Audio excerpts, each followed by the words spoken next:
Hey everyone, it's Maddie. Welcome back to my channel. And today's non-diabetes video is more philosophical, a little bit more up to personal interpretation. But I'm going to share the 10 things I think everybody needs to have in order to lead a successful life. Now, keep in mind that you can lead a successful life or do wonderful things in your life, taking many different paths, many different directions. I'm not saying these are the only 10 things that are needed to maintain a good life, but I do think that these are huge and need to be a part of your life, or at least integrated into your life in order to create success, push success on others, and feel good about yourself overall, if that makes sense. So with that being said, we'll start with the list. So the first thing I have on my list is personal accountability and responsibility. You need to take charge of your own actions and be willing to suffer consequences if you, whether they're good or bad consequences, for your actions and the things that you do. So paying your bills on time would be an example of being responsible. Holding yourself accountable to make better changes in your life. Holding yourself accountable. Maybe you have a bad habit that you really want to get rid of. If you smoke, if you drink, maybe that's something you want to work on. Or maybe just getting really, really angry easily. Maybe that's a personality trait that you want to hold yourself accountable to and work on.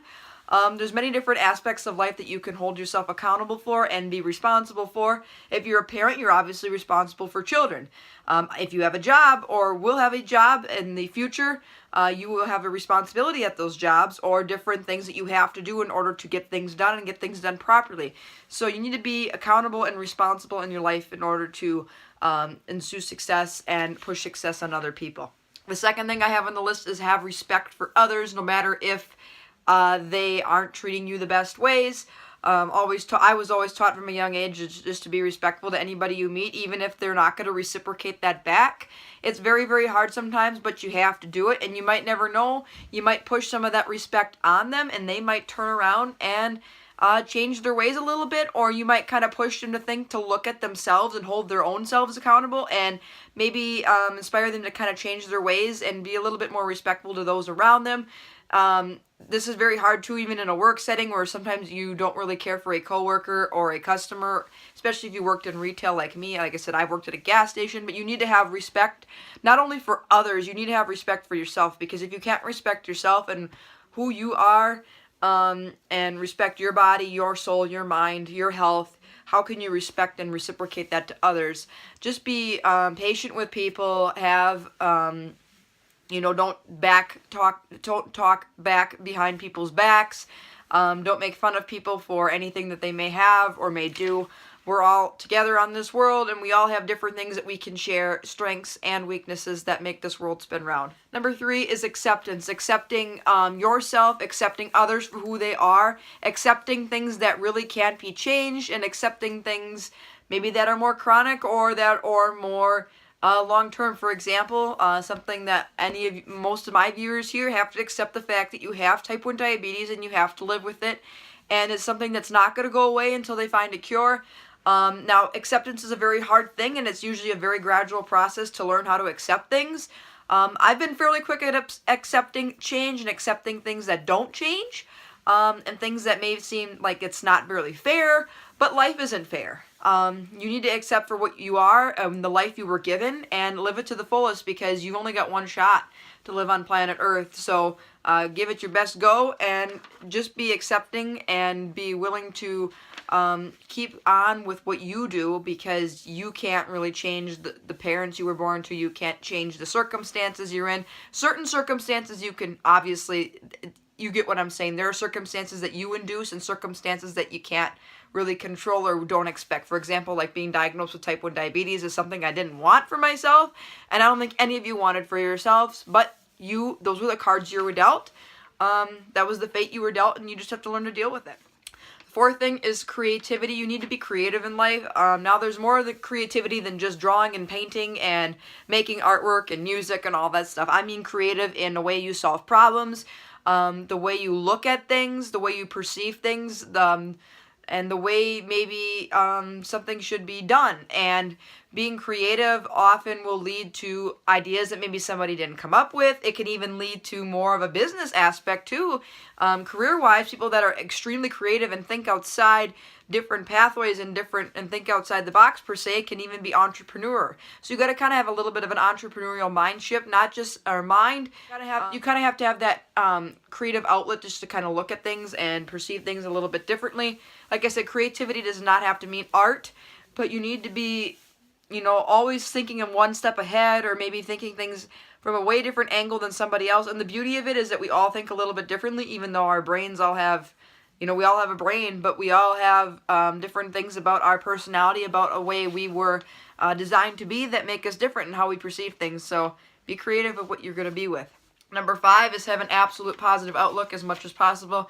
Easier said than done, but I notice the more positive I am about things, the better it reflects on my health, my mind, my soul, and my physical body. Even my blood sugars, you guys, as crazy it may sound, the more positive I am, the easier it is to keep my blood sugars in control. I know it sounds crazy and it sounds so far out, but I believe mind controls body, and the mindset that you keep can kind of dictate how your body feels and how you're feeling mentally, emotionally, physically, spiritually. I believe that has a lot to do with it. And as much as some things suck in life, you have to learn that there are good things, and you have to learn to accept that there could be worse things, that people are going through worse things than you are, and there will always be somebody who isn't. But everybody's life path is different. Everybody's life path is destined to be different.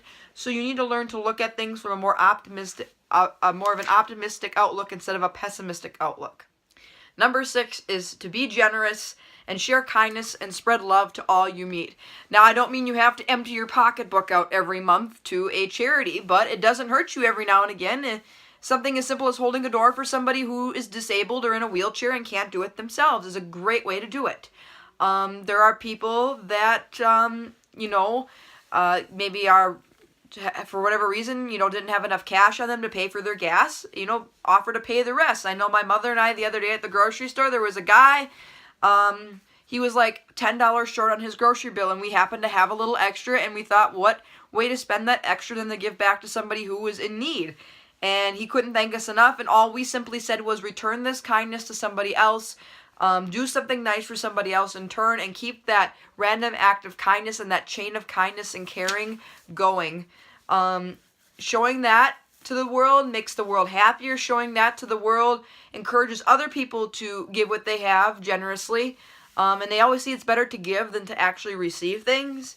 It does feel good to receive things, and I do believe the things that you do give will reciprocate back to you. It may not be reciprocated back in the exact same way, but it will be reciprocated back to you in some form. Number 7 is put your full effort and giving everything the best shot you can. You need to put full effort and full gear into everything you do. Now, whether that's through school, whether that's through your job, whether that's through the charitable works you do, the things that you do in your life, the things that you care about the most and are the most important to you, give it your best shot and effort. There are things that you're not going to be perfect at. There are things that you're not going to be able to control. But despite that, you need to put forth your best effort. I mean, type 1 diabetes is another great example. Every single day I put forth my best effort to control my blood sugars. But some days are awful and blood sugars won't respond very well, and other days are perfect and they respond the way I'd like them to. You got to learn to accept things that aren't able to be controlled, and despite that, you have to know how to give your best effort and everything. Because giving your best effort is going to make you feel good deep down inside that you're doing your best, that you're earning it your own way, you're doing it your own way, and you're making things work for you, and it's just making things a little bit more peaceful in your mind, it's peaceful in your soul, that you're doing all these things that you need to be doing, and that you don't really live life with regrets if you didn't put full effort into something. Number 8 is take one day at a time, have your faith, and stress less. All we can do is take one day at a time. You saw in my type 1 diabetes supplies video last Sunday that I showed you the little quote I had next to the thing, and it basically says something like, show me the stairways to climb, O Lord, for my sake, teach me to take one day at a time. Well, I hate to tell you, everybody, but that's all you can do. You can look to the future. You can look back in the past, but you really need to concentrate on one day at a time, because you don't know. You may not be here tomorrow, and you can't dwell at what happened to you in the past and not worry about the future, because you don't know what the future holds for you. You don't know what's going to happen. Everything could happen. Good things, bad things, you name it. You need to take one day at a time and live for one day at a time, because, like I said, the future is unpredictable, and you can't sit and dwell and harbor on things in the past that weren't good, or you wish you would have done better. If you anything, you want to harbor on the positive things and not the negative things. Take one day at a time. Understand that only one day is given to us at a time. There's 24 hours in a day. Do your best with what you can for those 24 hours, even though you probably sleep a good third of those hours.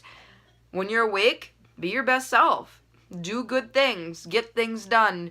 Do things that you want, with keeping in respect that you do have to do some things that you might not want to do, but you just got to do what you have to do to literally survive and live on Earth. And that's all you simply can do. One day at a time. I mean, that's all we're given. You can kind of plan things, but those plans might not always work out. Number 9 is have gratitude. Be so thankful for the things you do have, because like I had mentioned previous, things could be way worse. There could be people that are not having access to clean water, not people having access to food. There are people that are homeless out there that don't have a home. And I know, like, medically speaking, there may be some of you watching, you may have your monitor covered by insurance, but I don't. But then I also look at the fact that I'm lucky enough to be able to afford one out of pocket, whereas somebody else might not be able to.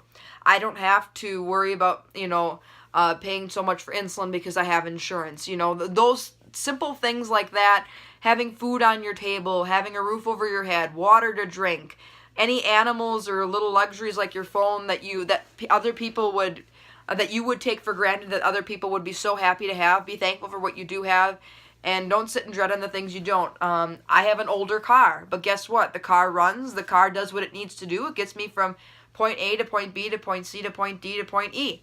It does its job, and I know bigger and better things are coming, and this car is just going to work for now until I can get a loan for a car or something like that. But, you're going to do in life what you think is important and prioritize your things. But be thankful that that you do have a vehicle. If you do have a vehicle, great. If you have licensures to do things, great. If you have a great job and a great school that you're going to, a good education, be thankful for that, because there are some people that cannot access that, and it saddens me.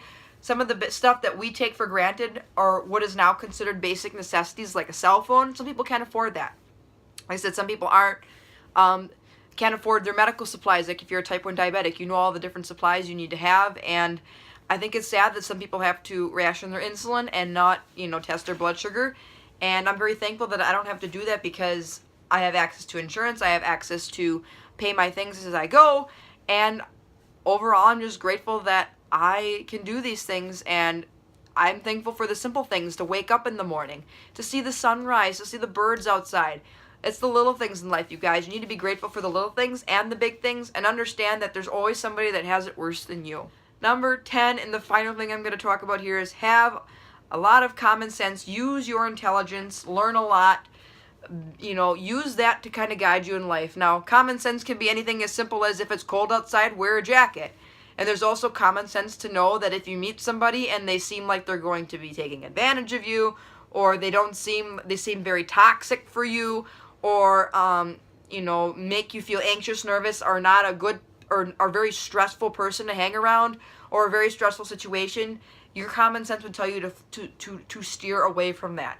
So you come across those things in life, that you're going to meet people that are going to steer you wrong, or might hurt you, or beat you down to the point where you're in the ground and going down. And you need to learn common sense wise to escape that, to pursue other directions.